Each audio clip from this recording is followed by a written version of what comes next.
ಸಾಂಸ್ಕೃತಿಕ ನಗರಿ ಮೈಸೂರಿಗೆ ಇವತ್ತು ಪ್ರಧಾನಿ ನರೇಂದ್ರ ಮೋದಿ ಅವರು ಆಗಮಿಸಲಿದ್ದಾರೆ. ವಿವೇಕಾನಂದ ಸ್ಮಾರಕವನ್ನ ಉದ್ಘಾಟನೆ ಮಾಡಲಿದ್ದಾರೆ ನರೇಂದ್ರ ಮೋದಿ. ರಾಮಕೃಷ್ಣ ಆಶ್ರಮದ ಮುಕ್ತಿದಾನಂದಜಿ ಮಹಾರಾಜ್ ಈ ಬಗ್ಗೆ ಮಾಹಿತಿಯನ್ನು ಕೊಟ್ಟಿದ್ದಾರೆ. 45 ಕೋಟಿ ರೂಪಾಯಿ ವೆಚ್ಚದಲ್ಲಿ ನಿರ್ಮಾಣ ಆಗಿರುವಂತಹ ವಿವೇಕಾನಂದ ಸ್ಮಾರಕ ಪ್ರಧಾನಿ ನರೇಂದ್ರ ಮೋದಿ ಅವರಿಂದಲೇ ವಿವೇಕಾನಂದ ಸ್ಮಾರಕ ಉದ್ಘಾಟನೆಯಾಗುತ್ತೆ. ಅದಾದ ಬಳಿಕ 30 ನಿಮಿಷಗಳ ಕಾಲ ರಾಮಕೃಷ್ಣಾಶ್ರಮದ ಕಾರ್ಯಕ್ರಮದಲ್ಲಿ ಭಾಗಿಯಾಗಲಿದ್ದಾರೆ.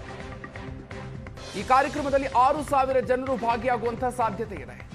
ಆಹ್ವಾನಿತರಿಗೆ ಪಾಸ್ ವಿತರಣೆ ಮಾಡಲಾಗಿದ್ದು, ಪಾಸ್ ಇದ್ದವರಿಗೆ ಮಾತ್ರವೇ ಈ ಕಾರ್ಯಕ್ರಮಕ್ಕೆ ಅವಕಾಶ ಇದೆ.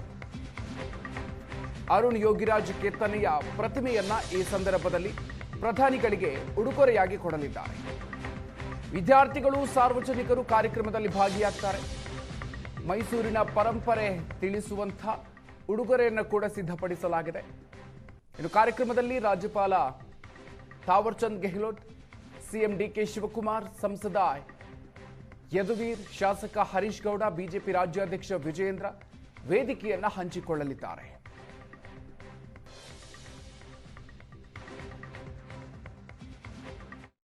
ಸ್ವಾಮಿ ವಿವೇಕಾನಂದರು ಮೈಸೂರಿಗೆ ಬಂದಂತಹ ನೆನಪಿನಾರ್ಥ ಮೈಸೂರಿನಲ್ಲಿ ವಿವೇಕ ಸ್ಮಾರಕ ಆಗ್ತಾ ಇದೆ. ಆ ಸ್ಮಾರಕವನ್ನು ಉದ್ಘಾಟನೆ ಮಾಡಲಿಕ್ಕೆ ಬರ್ತಾ ಇರ್ತಕ್ಕಂತಹ ಪ್ರಧಾನಿ ನರೇಂದ್ರ ಮೋದಿ ಅವರಿಗೆ ವಿವೇಕಾನಂದ ಮೂರ್ತಿಯೇ ಕೂಡ ಈಗ ಉಡುಗೊರೆಯಾಗಿ ಸೇರ್ತಾ ಇದೆ. ಇದು ಒಂದು ವಿಶಿಷ್ಟವಾದಂತಹ ಉಡುಗೊರೆಯಾಗಿರ್ತಕ್ಕಂಥದ್ದು.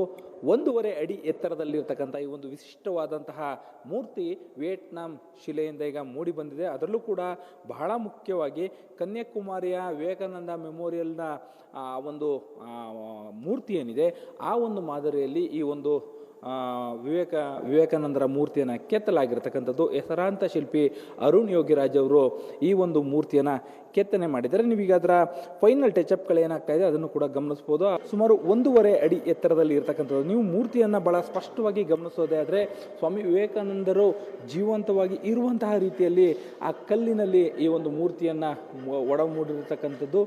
ಇದರ ವಿಶೇಷತೆ ಬಗ್ಗೆ ಕೂಡ ಅರುಣ್ ಯೋಗಿರಾಜ್ ಅವ್ರ ಜೊತೆಗೆ ನಾವು ಮಾತನಾಡೋಣ. ಸರ್, ಈ ಒಂದು ಮೂರ್ತಿಯ ವಿಶೇಷತೆಗಳ ಬಗ್ಗೆ ಮಾತಾಡೋದಾದ್ರೆ ಸರ್.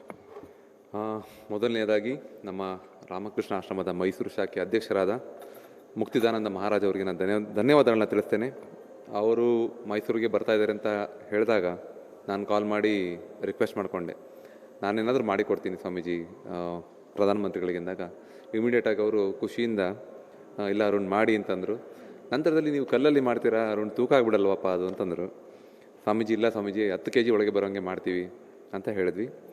ಆಗ ಇದನ್ನು ಲೆಕ್ಕಾಚಾರ ಮಾಡಿ ನಾವು ಈಗ ಸರಿಸುಮಾರು ತೊಗೊಳ್ಬೇಕಾದ್ರೆ ನಾವು ಕೆಲಸ ಇದು ಕಲ್ಲು ಒಂದು 40-45 kg ಇತ್ತು. ನಮಗೆ ಪೂರ್ಣಗೊಂಡ ನಂತರ ಈಗ 8.5 kg ಬಂದಿದೆ. ಇನ್ನೊಂದು ಅರ್ಧ kg ಕಷ್ಟಪಟ್ಟು ಕಮ್ಮಿ ಮಾಡೋ ಯೋಚನೆ ಇದೆ. ಇಂಗ್ಲೀಷ್ನಲ್ಲಿ ಮಾರ್ಬಲ್ ಅಂತ ಹೇಳ್ತೀವಿ. ಸೊ ಇದು ಒಂದು ವಿಯೆಟ್ನಾಂ ಮಾರ್ಬಲ್. ನನ್ನ ಹತ್ರ ಮೊದಲೇ ಒಂದು ಯಾವುದೋ ಕೆಲಸ ಮಾಡಿದಾಗ ಒಂದು ಸ್ಟಾಕ್ ಇತ್ತು ನನ್ನ ಹತ್ರ. ಆ ಕಲ್ಲಿ ಒಂದು ಮೂರ್ತಿ ನಿರ್ಮಾಣ ಮಾಡಿದ್ದೀವಿ. ಸರ್, ಈಗ ವಿವೇಕಾನಂದರ ಸಾಕಷ್ಟು ಸ್ಮಾರಕ ಏನು ಶಿಲೆಗಳನ್ನ ತಾವು ಮಾಡಿದ್ದೀರಾ. ಈ ಒಂದು ಶಿಲೆ ಅಂದರೆ ಇದು ಯಾವ ಸ್ಥಳದ್ದು, ಯಾವ ರೀತಿಯಾಗಿ ಆಯ್ಕೆ ಮಾಡ್ಕೊಂಡಿದ್ದು, ಇದರ ಡೀಟೇಲಿಂಗ್ ಬಗ್ಗೆ ಮಾತಾಡೋದಾದರೆ, ಇದು ನಮ್ಮ ಕನ್ಯಾಕುಮಾರಿಯಲ್ಲಿ ವಿವೇಕಾನಂದ ರಾಕ್ ಮೆಮೋರಿಯಲ್ ಅಂತ ಇದೆ. ಒಂದು ವಿವೇಕಾನಂದರ ಒಂದು ಪ್ರತಿಮೆ ನಿರ್ಮಾಣ ಆಗಿರುತ್ತೆ. ನಾವು ಅದನ್ನು ರೆಫರೆನ್ಸ್ ತೊಗೊಂಡಿದ್ದೆ. ಈಗ ನೋಡ್ಬೋದು, ಮುಖ ನಮ್ಮ ಹೆಬ್ಬೆಟ್ಟಷ್ಟೇ ದಪ್ಪ ಬರುತ್ತೆ, ಹೆಬ್ಬೆಟ್ಟಿಗಿಂತ ದಪ್ಪ ಬರೋಲ್ಲ. ಸೊ ಆ ಥರ ಇದ್ದಾಗ ನಮ್ಗೆ ಅದರಲ್ಲಿ ಮಾಡೋದು ಸ್ವಲ್ಪ ಚಾಲೆಂಜಿಂಗು. ಯಾಕಂದರೆ ಹೌದು ಗಟ್ಟಿ ಕಲ್ಲು, ಗಟ್ಟಿ ಇದ್ದಷ್ಟು ಅದು ಬ್ರಿಟಲ್ ಅಂತ ಹೇಳ್ತೀವಿ, ಗಾಜಿನ ಥರ ಜಲ್ದಿ ಎದ್ದುಗೆ ಹೊಡೆದೋಗ್ಬಿಡುತ್ತೆ. ಅದು ಹೋಗ್ತಿದ್ದಂಗೆ ನಾವು ಸ್ವಲ್ಪ ನೀರು ಹಾಕ್ತೀವಿ. ಇವಾಗ ನೀರು ಹಾಕೊಂಡು ಕೆಲಸ ಮಾಡಿದಾಗ ಎದ್ದೊಳೋ ಚಾನ್ಸಸ್ ಕಮ್ಮಿ ಇರುತ್ತೆ. ಸೊ ಈ ರೀತಿ ಒಂದು ಎಕ್ಸ್ಪೆರಿಮೆಂಟ್ ಮಾಡ್ತಾ ಇದನ್ನು ಮಾಡಿದೆ. ಎಲ್ಲರಿಗೂ ಇಷ್ಟ ಆದರೆ ನನಗೂ ಮನಸ್ಸಿಗೆ ತುಂಬ ಸಂತೋಷ. ತಾವು ಮಾಡಿದಂಥ ಶಿಲ್ಪಗಳು ಅವ್ರ ಕೈಗೆ ಉಡುಗೊರೆಯಾಗಿ ಸೇರ್ತಾ ಇದೆ.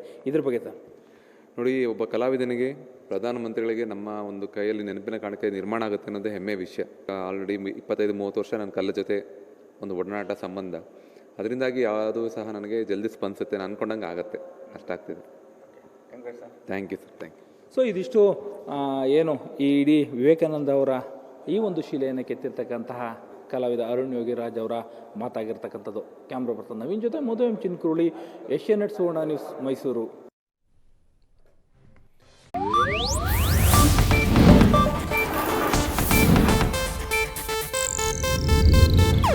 ಇದು ಏಷ್ಯಾನೆಟ್ ನ್ಯೂಸ್ ನೆಟ್ವರ್ಕ್ ಪ್ರಸ್ತುತಿ.